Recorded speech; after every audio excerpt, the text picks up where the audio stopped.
nos llama a regocijarnos en el Señor siempre, a que nuestra gentileza sea conocida de todos los hombres, a no estar afanosos, sino que nuestras peticiones sean conocidas delante de Dios en toda oración y ruego. ¿Con qué? Con acción de gracia. Teníamos la paz de Dios que sobrepasa todo entendimiento, que van a guardar que nuestra mente y nuestro corazón en Cristo Jesús, porque todo esto se da dentro del contexto de Cristo, en Cristo, porque la vida del creyente es en Cristo Jesús. Ahora, Pablo va a continuar con su lista final de consejos ahí en Filipenses, y lo que veremos hoy se encuentran en Filipenses capítulo 4, versículos 8 al 9, específicamente vamos a estar en el versículo 8. Un texto creo que es conocido también por muchos de nosotros, y dice la Escritura en Filipenses 4, verso 8, por lo demás, hermanos, todo lo que es verdadero, todo lo honesto, todo lo justo, todo lo puro, todo lo amable, todo lo que es de buen nombre, si hay virtud alguna, si hay algo digno de alabanza, en esto pensad. Continúa Pablo diciendo: lo que aprendisteis y recibisteis y oísteis y visteis en mí, esto haced, y el Dios de paz estará con vosotros. Comienza Pablo este texto diciendo por lo demás. La nueva versión internacional dice por último. La traducción lenguaje actual dice finalmente. La nueva traducción viviente dice una cosa más para terminar, hermanos. Por último, finalmente, una cosa más antes de terminar. Recalcando entonces Pablo de que estas son sus últimas palabras, sus últimos consejos.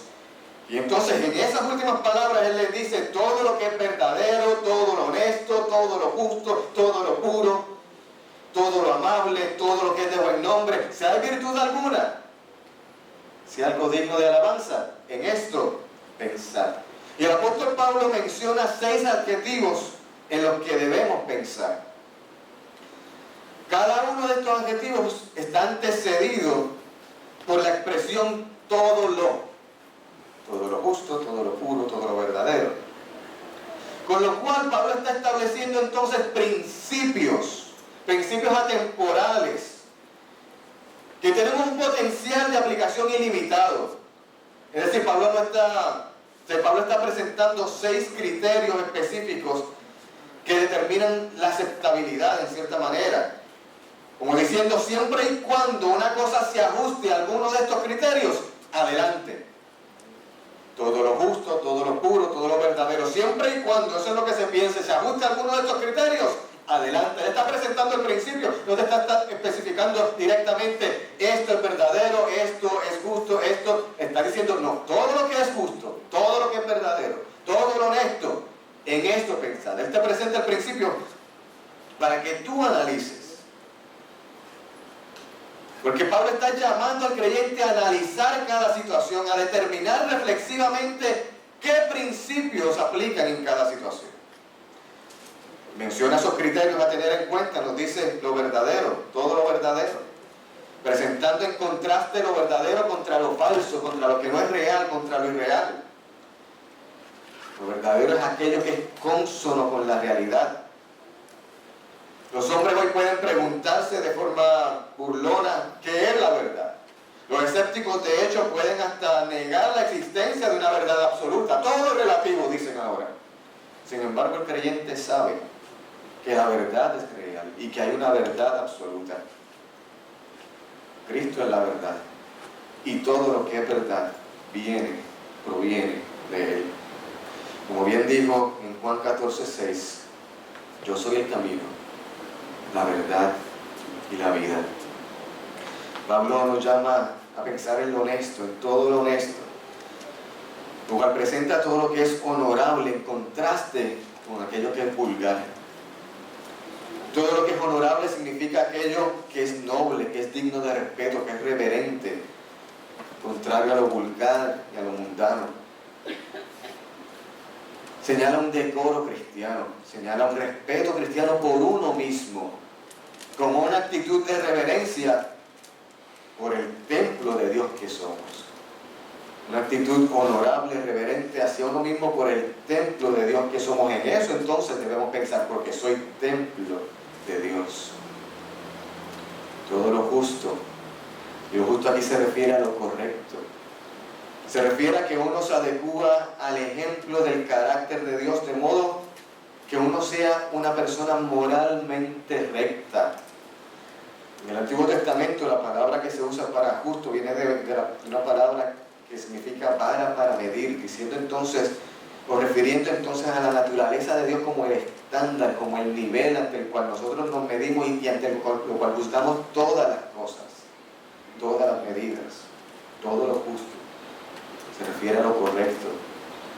Todo lo justo es todo lo que esté en perfecta armonía entonces con ese estándar divino, con ese estándar eterno, inmutable de Dios, según como ha sido revelado en las Escrituras. Todo lo puro, continúa diciendo el apóstol, todo aquello que es libre de mancha, de contaminación de cualquier tipo. Y se utiliza en el sentido de la pureza moral, significa moralmente limpio, en lo que debemos pensar. Se refiere también al campo de las motivaciones e implica, por lo tanto, pureza de motivo. Nuestros motivos han de ser puros. También se relaciona con la pureza sexual.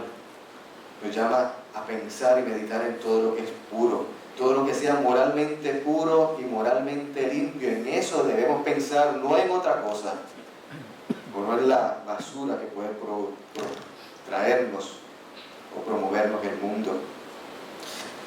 Como bien nos dice en 1 Juan 3:3, todo aquel que tiene esta esperanza en Él se purifica a sí mismo, así como Él es puro. En todo lo amable, continúa el apóstol. Y este es el único lugar en el Nuevo Testamento en que menciona esa palabra en griega, prosfiles, que lleva el sentido de lo agradable, lo grato, afectuoso. Significa cualquier cosa que sea dulce, graciosa, generosa o paciente. Y culmina con esos 6 adjetivos diciendo aquello que es de buen nombre. Y la palabra utilizada ahí significa bien hablado y por lo tanto gracioso, atractivo o bien considerado, lo cual lleva el sentido de una buena reputación. En cada una de esas cosas, de esos criterios, debemos de tener en cuenta a la hora de pensar en algo. Y continúa entonces, este apóstol termina esa sección diciendo, si hay virtud alguna, si hay algo digno de alabanza, en esto pensar. Pues como dice la Nueva Versión Internacional, dice, todo lo que sea excelente o merezca elogio, en eso pensar. Si hay alguna virtud, si algo tiene mérito, si algo tiene una cualidad excelente, nobleza o merece alabanza o aprobación divina, en eso pensemos. Si algo es bueno, si algo es positivo, en eso pensar. Y es precisamente ahí, en ese punto, donde quiero hacer énfasis en esta mañana, en los pensamientos. Porque, amados, nuestros pensamientos son importantes. Son importantes porque el pensamiento da forma a la conducta. El pensamiento afecta tanto las acciones como el carácter de la persona, el carácter del individuo. Aplicaría tal vez en este caso la analogía o la terminología usada en computadoras. No sé si hay alguien aquí del mundo de las computadoras que sabe lo que es GIGO. Gigo, no sé si se pronunciará así, pero eso en computadora significa garbage in, garbage out. Si entra basura, sale basura. Lo que quiere decir es que en el mundo de las computadoras, lo que tú programes, eso es exactamente lo que tú vas a recibir. Si haces una buena programación, vas a recibir una buena programación. Si haces una mala programación, vas a recibir una mala programación. Y lo que tú pongas en esa programación, lo que tú programes, ese es el resultado que vas a obtener. Y con eso Pablo nos está diciendo en cierta forma que nosotros somos producto de nuestro pensamiento. Que según lo que nosotros permitimos que entre y domine nuestra mente, según lo que permitimos que entre e influya en nuestra manera de pensar, así hemos de actuar y así hemos de ser. Pero Pablo está dando también a entender en sus palabras que de alguna manera nosotros tenemos poder para gobernar nuestros pensamientos. Y por lo tanto, somos responsables de ello. De la misma manera, amado, como un pensamiento pecaminoso, un pensamiento que es presentado una y otra vez en nuestra mente, fortalece la tendencia natural del ser humano, de la voluntad del ser humano hacia el mal, asimismo, y nos conduce, de hecho, a llevar a cabo una acción pecaminosa. Asimismo, un pensamiento bueno, positivo, va a ser de provecho para nuestras vidas. Por eso, el llamado es un mandato. Él dice, en esto pensad. Diciéndonos, medita en estas cosas, provee a tu mente el material apropiado, cultiva una forma de pensar saludable y te presento los criterios para que lo hagas. Si nuestros pensamientos están bien ordenados, la vida exterior también lo estará. Ahora, esto que estamos mencionando hasta este momento puede ser que se parezca mucho y que alguno de ustedes tal vez lo haya escuchado en otro sitio, en otro ambiente, o se esté tal vez hasta preguntando si el pastor está hablando de esto, porque puede ser que hasta este momento esto que hemos mencionado se le parezca mucho a lo que en algunos términos, en la psicología por ejemplo, llaman el pensamiento positivo. Y el pensamiento positivo no es otra cosa que una filosofía que reconoce ese mismo principio, en cierta forma mencionado aquí por Pablo, de que los pensamientos que uno tiene ejercen gran poder en los sentimientos y en los comportamientos de cada persona. En lo que una persona manifiesta, sus pensamientos ejercen poder en la manifestación de sus acciones. Por eso, al igual que Pablo, también esta gente que habla del pensamiento positivo te llama y te invita a cuidar tu mente, a cuidar tus pensamientos. ¿Cómo lo hacen? Te dicen que te mantengas todo el tiempo pensando positivamente, que seas optimista, que tengas siempre en cuenta el lado bueno de las cosas, que siempre trates de encontrar algo positivo en cada situación, incluso ante los problemas difíciles, que siempre tengas una perspectiva alegre de la vida. ¿Y sabes qué? De hecho, se ha comprobado que seguir ese tipo de principios, ese tipo de filosofía o estilo de vida, ayuda a las personas, de cierta manera, a ser más felices e incluso hasta tiene beneficios a la salud. Aumenta la expectativa de vida, hay menores tasas de depresión, niveles más bajos de angustia, mayor resistencia al resfriado común, mayor bienestar psicológico y físico, mejor salud cardiovascular y menor riesgo de muerte por enfermedades cardiovasculares, mejor capacidad de afrontar una situación difícil durante las dificultades y momentos de estrés. Tener un estilo de vida así trae unos resultados positivos. Ahora me está interesante, mientras buscaba la información y leía, que incluso donde presenta esta información, al final ponían a lo último una aclaración y decía: no está claro por qué las personas que se enfocan en el pensamiento positivo experimentan estos beneficios para la salud. Ni siquiera ellos saben por qué ocurre, no está claro. Una de las teorías es, lo relacionan con el estrés. Estas cosas ayudan a que haya menos estrés y el estrés produce ciertas enfermedades, pues mira, ahí va más o menos de la mano. Pero está interesante ese detalle. Ahora, por bien que eso pueda sonar y nos pueda parecer, y aún los beneficios que tal vez podamos obtener a través de esto, no estamos hablando de la misma cosa. Lo que el mundo presenta como pensamiento positivo y estas ideologías no es lo mismo que Pablo nos está hablando aquí. Tal vez hay unos principios básicos, fundamentales, universales de alguna forma que pudiésemos tal vez decir, y que de hecho es la forma por la cual algunas personas han utilizado textos bíblicos para tomar estas ideologías y en cierta manera fusionar algunas cosas, y que de alguna manera eso también entra a la iglesia, porque sí, eso ha entrado en la iglesia. No nos damos cuenta a veces, y a veces en vez de estar hablando de la palabra estamos hablando de ideologías del mundo. Porque hay ciertos parecidos en algunas cosas, tal vez. Porque hay principios de la palabra, hay principios y bendiciones que Dios ha dado al ser humano que son para todos. El mismo sol sale para justos como para injustos. Y si tú haces ciertas cosas en la vida, y si tú honras a tu padre y a tu madre, vas a tener bendiciones. Si tú vives la vida de una manera alegre y haces el bien, míralo de esta manera: tú puedes ser un asesino en serie y sin embargo te portas bien con tu vecino que no sepa otra parte de tu vida, y vas a cosechar una buena relación con la persona, que si después algún día descubren lo que tú haces, vas a decir: ese jamás y nunca iba a pensar yo X o Y persona. Porque hay beneficios, hay bendiciones, hay cosas que son universales, que cualquiera lo haga, crea o no crea en Dios, si lo lleva a cabo, va a ver los frutos, porque Dios lo hizo así para el ser humano. Y eso es lo que en cierta manera descubierto, si se puede decir, la ciencia. Unos beneficios que Dios ha hecho generales para el ser humano. Ahora, a pesar de eso, estoy diciendo que no es lo mismo con lo que Pablo nos está hablando aquí. Empezando porque la virtud de la que Pablo habla es el fruto. Según como decía uno de los comentaristas, él lo menciona y lo pone como: el fruto o la virtud de la que Pablo está hablando es el fruto que nace del árbol de la salvación, cuyo tronco es la fe, cuyas raíces están profundamente arraigadas en el suelo de la gracia soberana y salvadora. El fundamento de todo es Cristo y la salvación. El pensamiento positivo no toma en cuenta eso. De hecho, si recordamos el contexto anterior, para Pablo toda la vida del cristiano se da ¿dónde? En Cristo. Lo menciona varias veces en la carta, en el texto anterior.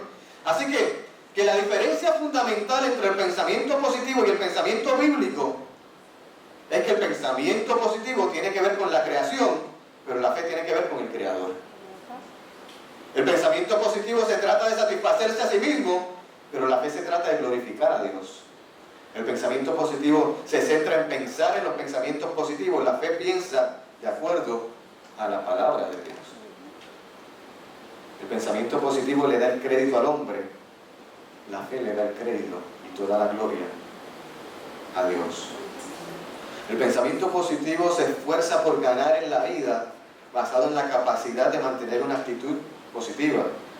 La fe ya ha asegurado la victoria y responde a las circunstancias conforme a esa victoria obtenida en Cristo. Y conforme a esa victoria obtenida en Cristo, responde a las circunstancias de la vida, como nos decía anteriormente Pablo, con acción de gracias. Presentando nuestras peticiones en oración y ruego, ¿cómo? Con acción de gracias. Básicamente, el pensamiento positivo pone su esperanza y confianza en el hombre. En lugar de confiar en el Señor y en su voluntad para nuestras vidas, se pone la fe en un sistema que enseña que puede tener felicidad y plenitud basado en nuestro propio poder de pensamiento positivo. Colocando al ser humano entonces en el lugar de Dios, como quien controla a través de esos pensamientos los eventos y las situaciones que pueden ocurrir en su vida. Y usted sabe que poner cualquier cosa en el lugar de Dios o por encima de Dios es que idolatría.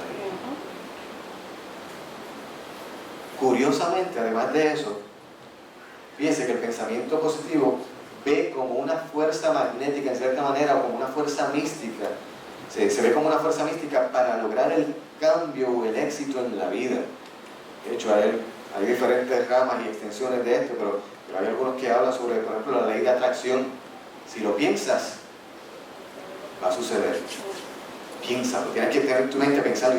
Y de hecho, hasta hay una película, creo que es The Secret, si no me equivoco, que hace referencia a eso. Y si tú lo piensas, va a suceder. O sea, tu pensamiento va a cambiar las circunstancias. Es decir, se piensa en el uso del propio poder del pensamiento positivo para manipular eventos o circunstancias. ¿Y por qué digo curiosamente?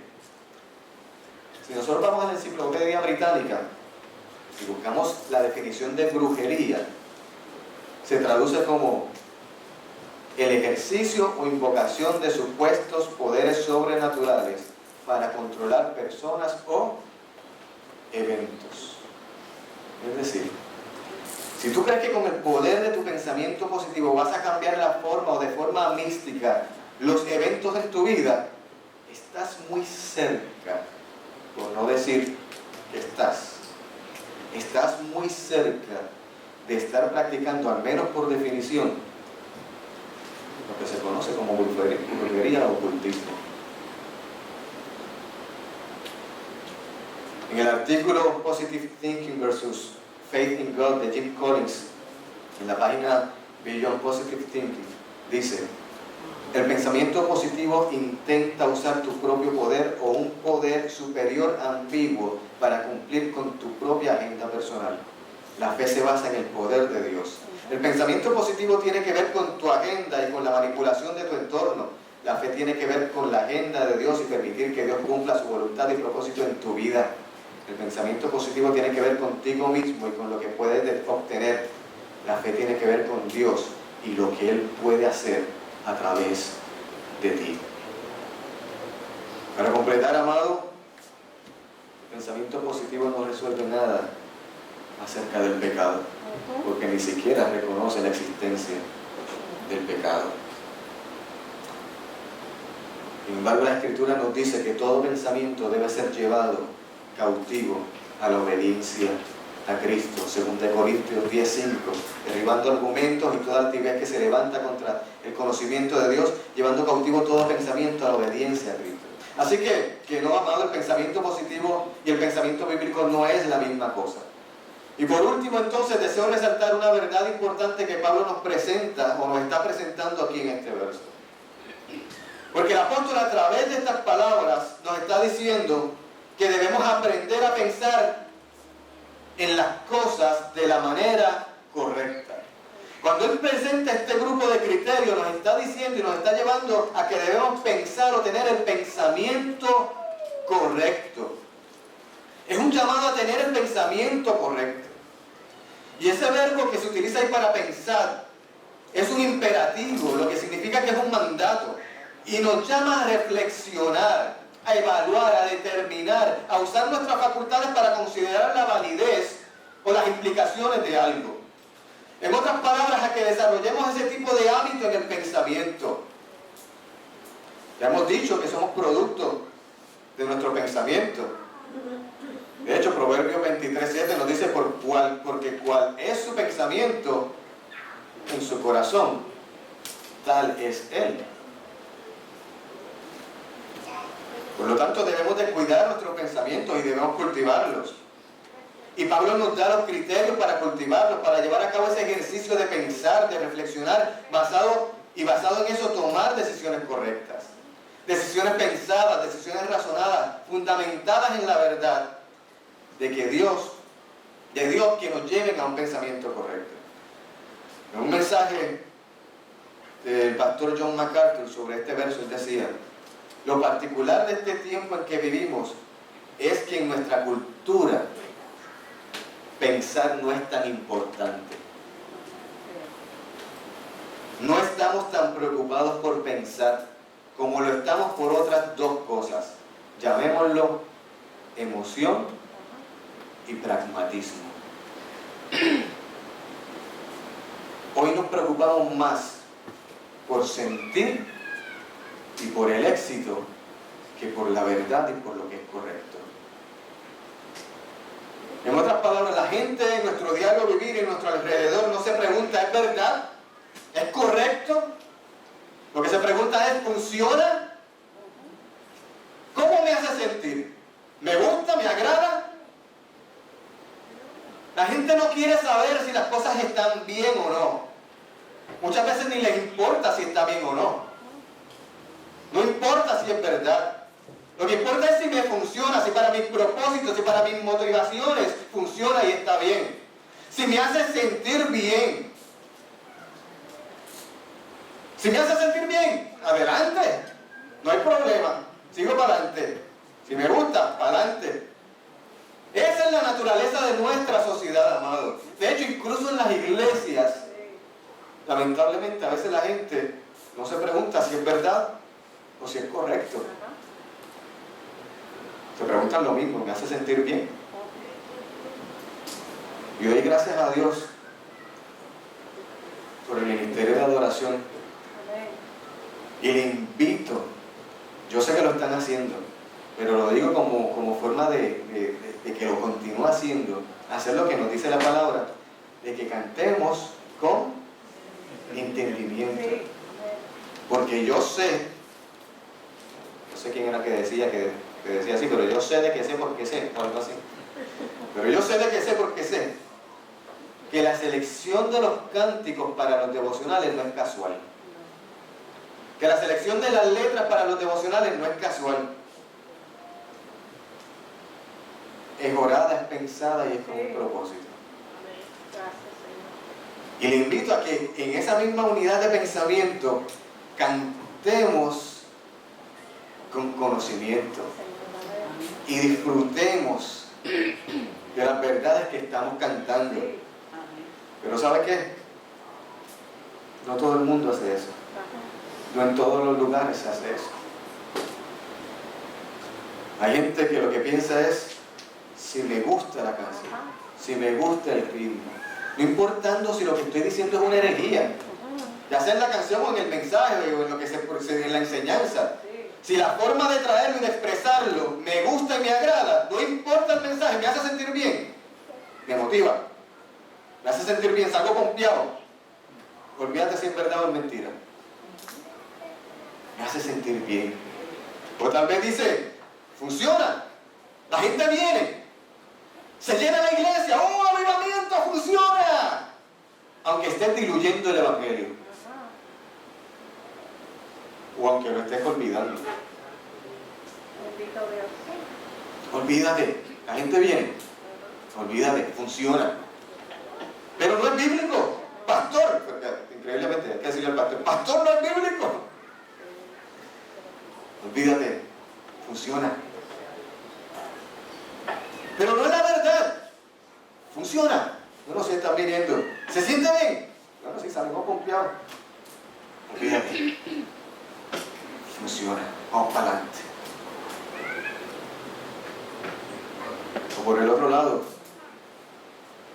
Pastor, eso es verdad. Pero a la gente no le gusta. Es muy duro. En este tiempo no se puede hablar de eso. Es verdad, pero es duro. Va a dividir la iglesia. Va a ofender a algunos. No, eso me recuerda una historia en la Escritura, en el libro de Juan capítulo 6. Cuando dice la palabra que estaban hablando y al oír las palabras de Jesús, muchos de sus discípulos dijeron, ¿qué?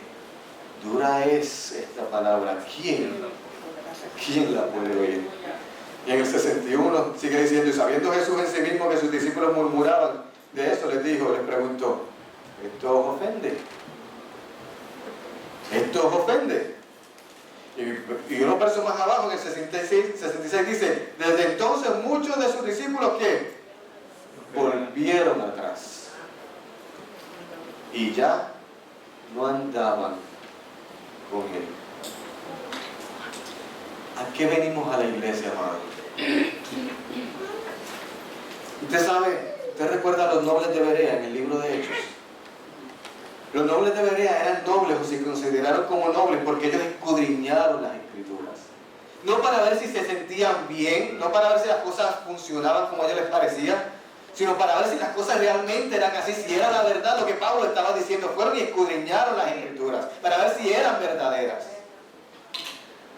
Y como le mencioné, lamentablemente mucha gente que está llegando a las iglesias, y por eso es que lo traigo, porque nosotros vivimos en un contexto, tenemos gente que hoy en día está en iglesias, en lugares, sobre todo, y lo he planteado anteriormente, que mi preocupación en este tema, sobre todo es los nuevos convertidos, no usted que tiene tantos años de experiencia y que ha recibido la palabra, que lo mantiene firme, aunque cuidémoslo, porque el pensamiento se implica influenciar, también hay que cuidarse.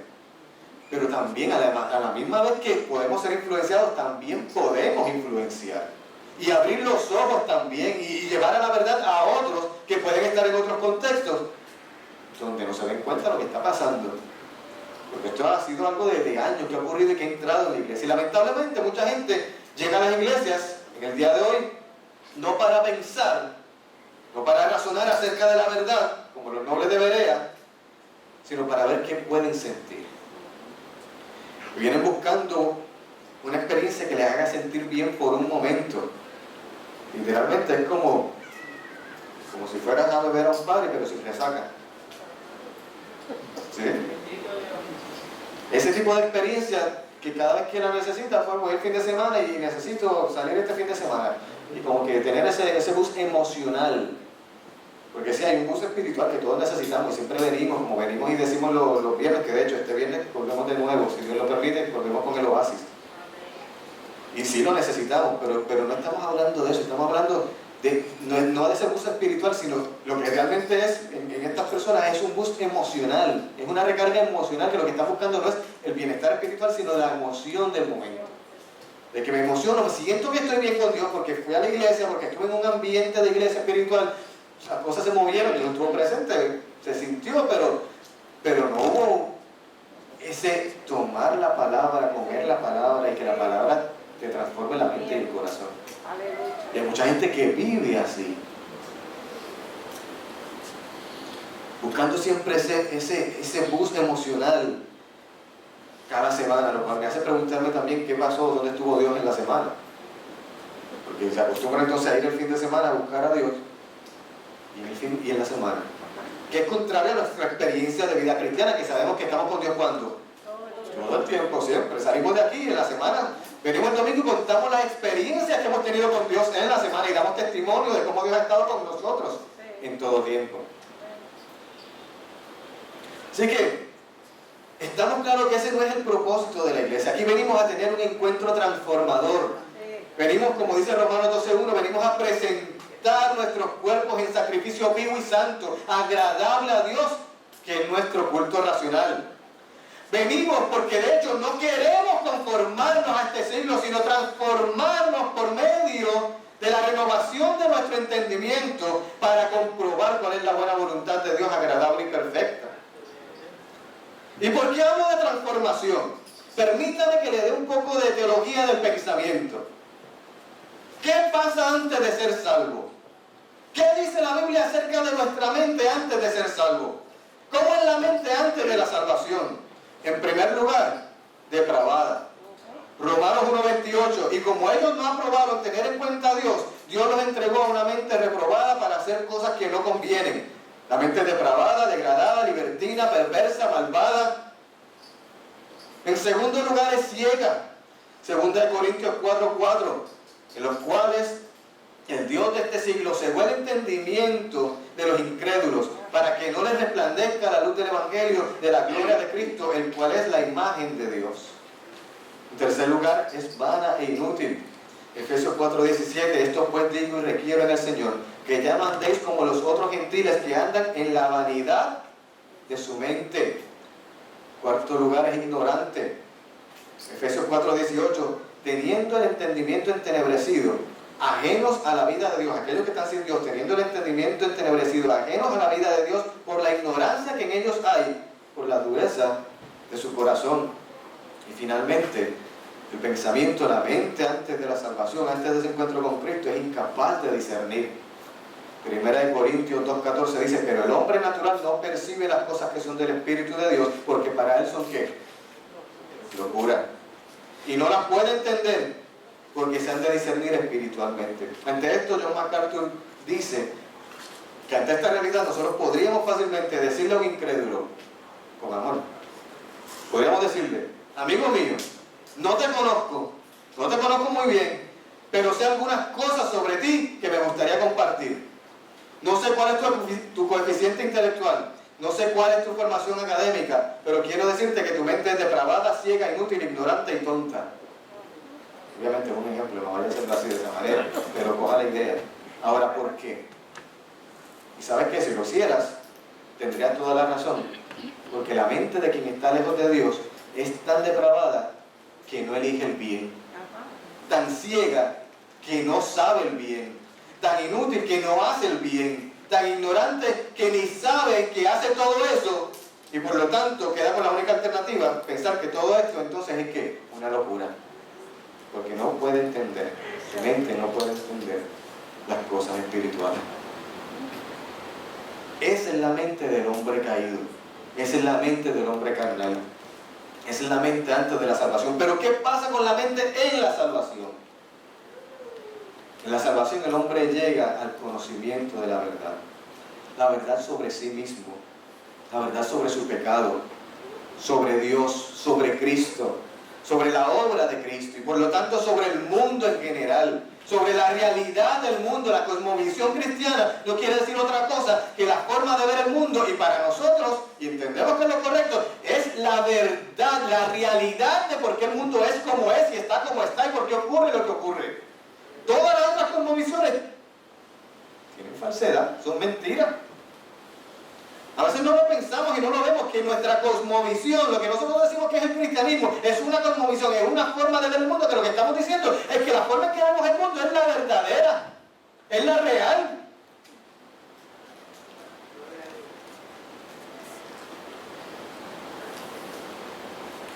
Y por lo tanto, al abrirse nuestros ojos a la realidad, vemos ahora la realidad sobre el pasado, sobre el presente y aún sobre el futuro. Todo eso viene a la mente. Todo eso golpea nuestra mente con el Evangelio y hace que la salvación sea entonces una respuesta inteligente a la autorrevelación de Dios en las Escrituras, impulsada por el Espíritu Santo en nuestras vidas. ¿Y qué pasa después de la salvación? Después de la salvación, nuestra mente ha sido transformada. Tenemos una nueva mente. Ahora el Espíritu de Dios ha invadido nuestros procesos de pensamiento. El Espíritu Santo ahora vive en nosotros y guía nuestros patrones de pensamiento. Recuerden lo que dice Romanos 8:5. Los que son de la carne piensan en las cosas de la carne, pero los que son del Espíritu, en las cosas del Espíritu. El que es carnal tiene una mentalidad carnal, piensa en lo carnal, pero los que son del Espíritu, los regenerados, ponen la mente en las cosas que son del Espíritu. Y tú, amado, tienes una mente completamente nueva en Cristo. Ahora tus patrones de pensamiento son inyectados con patrones de pensamiento que son divinos y sobrenaturales. El Espíritu Santo te guía a toda verdad y a toda justicia. El Espíritu de Dios se mueve en ti, en tu pensamiento.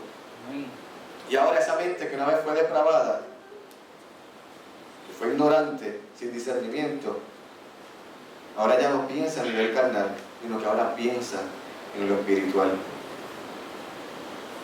Amado, tenemos que ser revestirnos de ese nuevo hombre, como dice Colosenses 3:10, y revestidos del nuevo, el cual conforme a la imagen del que lo creó, se va renovando hasta el conocimiento pleno. Ese nuevo yo se renueva en un verdadero conocimiento conforme a la imagen de aquel que lo creó. Es por esa razón que nuestras armas no son carnales.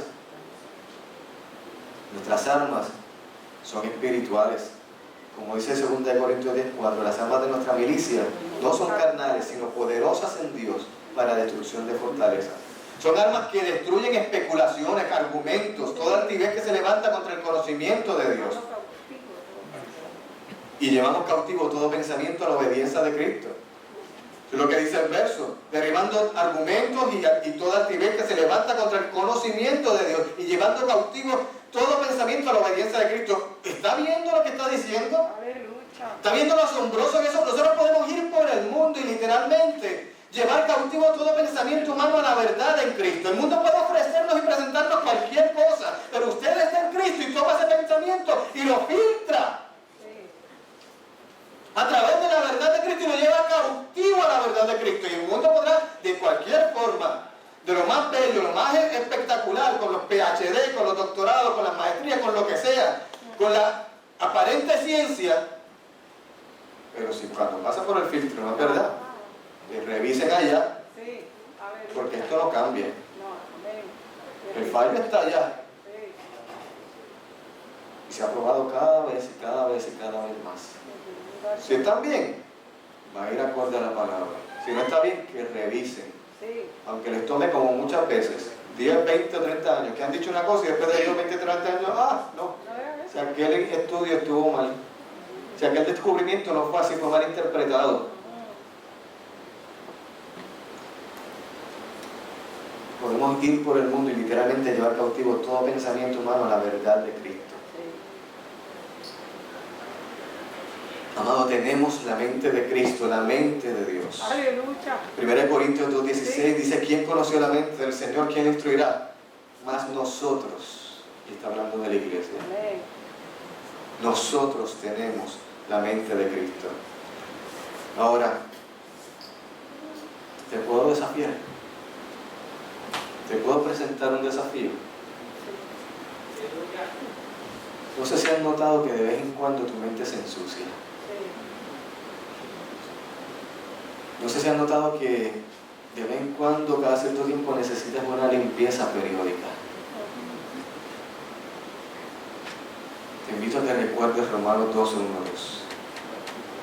Te ruego, amado, por la misericordia de Dios, que entonces cada día presentes tu cuerpo, tu mente, tu vida como sacrificio vivo, santo, agradable a Dios, que es nuestro culto racional. Que no te conformes a este siglo, sino que seas transformado por medio de la renovación de tu entendimiento, para que compruebes cuál es la buena voluntad de Dios, agradable y perfecta. Estamos en la necesidad continuamente de renovar nuestras mentes. Por eso Pablo le dice a los Efesios: renovaos en el espíritu de vuestra mente, Efesios 4:23. Debemos cuidar nuestra mente. Por eso nos llama en Colosenses 3:2 a poner la mira en las cosas de arriba y no en las de la tierra. Estamos llamados a una disciplina mental, a comprometernos a pensar en las cosas correctas, en la verdad, no solamente en lo que sentimos o lo que funciona. Y como creyentes nosotros debemos proteger nuestra mente, y la forma de protegerla es cómo pensamos. Debemos protegernos de aquellas cosas que la influencian, evitar aquellas cosas que influyen negativamente en nuestra forma de pensar. Vuelvo nuevamente, como dice el texto: como un hombre piensa en su corazón, así es él.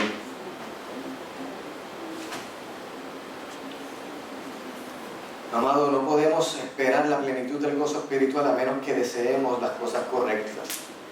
Así que, hermano, pensad en esto pensad en estas cosas. ¿Nos preocupamos lo suficiente acerca de la forma de pensar que cultivamos como cristianos? Las cosas con las que normalmente llenamos nuestra mente son en realidad las cosas que son verdaderas y nobles, correctas, puras, preciosas, admirables, excelentes y dignas de alabanza. Invito a que piensen. O tenemos el hábito de llenar nuestra mente con la basura moral con la que nuestra sociedad impía se sacia. ¿Contribuyen a dignificar nuestro estilo de vida los libros que leemos, los programas de televisión que vemos, las películas, la música, los programas que escuchamos, hasta las cosas con las que adiestramos nuestros ojos y nuestra mente en la rutina diaria de nuestra vida? ¿O permitimos que nuestro estilo de vida llegue a ser un invernadero en el que crecen las plantas del diablo? Y fíjese que si nosotros no lo entendemos, el enemigo ya lo entendió muy bien. Porque literalmente todos los días está tratando de cultivar en nuestro pensamiento, en los medios de comunicación, en todo lo que se escucha, en todo lo que se ve. Él está tratando de cultivar e influenciar en nuestro pensamiento, para que se cumpla lo que dice la palabra, que lo que antes se llamaba malo, ahora le digamos bueno, y le tengo que decir mal, o no lo estamos viendo. Que nos acostumbremos tanto a las cosas, que nos insensibilicemos tanto a la maldad, a lo que no es moral, que ya dejemos de decir lo que es malo y lo llamemos bueno, o al menos nos callemos y lo aceptemos como bueno. Pero hay que pensar, hay que escudriñar, hay que ir a la palabra, buscar la verdad, porque si nosotros no buscamos la verdad, ni buscamos qué es la verdad, qué es lo verdadero, lo justo, lo honesto, lo puro, si nosotros no buscamos qué es, el mundo nos va a decir qué es, y nos lo va a decir según ellos. De hecho, nos lo está diciendo. En nuestra sociedad, sobre todo nuestros jóvenes, nuestros niños, como padres yo sé que muchos estamos orando Porque sabemos que ellos no ven muchas cosas en la vida como nosotros la veíamos cuando pequeños. Porque ya se han normalizado en la sociedad. Porque el enemigo lo entendió muy bien, conforme a lo que piensa nuestro pensamiento. Así vamos a hacer nosotros, conforme a lo que es nuestro corazón, nuestro pensamiento. La pregunta es si nosotros vamos a entender lo que dice la palabra.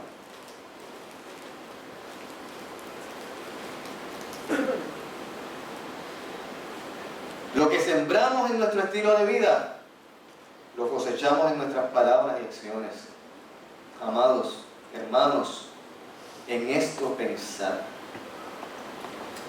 Por último, el verso 9, Pablo dice: lo que aprendisteis y recibisteis y oísteis y visteis en mí, esto haced, y el Dios de paz estará con vosotros. Pablo dice: mira, si quieres un ejemplo de todo esto, mírame.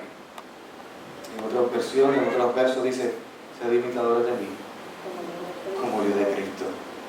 El apóstol es un ejemplo. Su doctrina, su enseñanza, lo que creía, la verdad que él entendía, armonizaba con su vida. Y él nos está llamando entonces a que eso que hemos aprendido, eso que hemos escuchado, así como él, lo llevemos a la práctica, lo hagamos.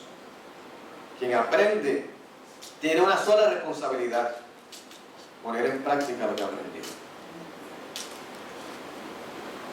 Y entonces, cuando eso ocurre, no solo vamos a tener la paz de Dios, como decía el verso anterior, sino que tendremos al Dios de paz con nosotros. Hermanos, en esto pensar. Dios bueno, de amor y de misericordia, te adoramos y te bendecimos. Y te damos gracias por el tiempo que nos ha tocado vivir. Porque en tu voluntad, Señor, nos tocó vivir en este tiempo. Y porque no estamos solos ni huérfanos, sino que tú dejaste tu palabra y tu Espíritu Santo está con nosotros. Y te damos gracias porque aunque en un tiempo estuvimos ciegos y nuestra mente estuvo entenebrecida, tú llegaste a nuestra vida y abriste nuestros ojos, nuestros oídos, y pudimos ver la luz y conocer la verdad. Y ahora sabemos lo que es la verdad. Te pedimos, Dios, que conforme a esta verdad cultivemos nuestro pensamiento y que podamos pensar en todo lo que es verdadero, en todo lo honesto, en todo lo justo, en todo lo puro, en todo lo amable, en todo lo que es de buen nombre, conforme tú nos lo has enseñado en las Escrituras, en las palabras de nuestro Señor Jesucristo y en la enseñanza de los discípulos. Y gracias, Señor, por la doctrina, porque esta enseñanza, contrario a otras religiones donde se basan simplemente en la acción, en un ritual, nosotros podemos ir a una enseñanza y pensar y razonar y encontrar la verdad.